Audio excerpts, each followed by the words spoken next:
हाम्रो यो यात्रा चलिरहेको छ। हेर्नुहोस् हामीले यो जङ्गल पार गर्नु छ। अब यो जङ्गल पार गरेर आइसकेको छ हामीले। हेर्नुहोस् कति घना जङ्गल छ, मान्छेको एउटा बस्ती देखिएको छैन। र अब यो जङ्गल पार गर्नु छ कि हामीले बस्तीसम्म पुग्न सक्छौँ।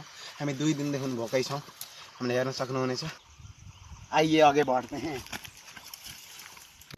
यो चाहिँ यस्तो कुहेको काठमा पाइने किरा हो। यो किरा यस्तो छ। यहाँ हामीसँग हुनुहुन्छ नेपाली बियर गिल्स दर्पण भण्डारी। नमस्ते।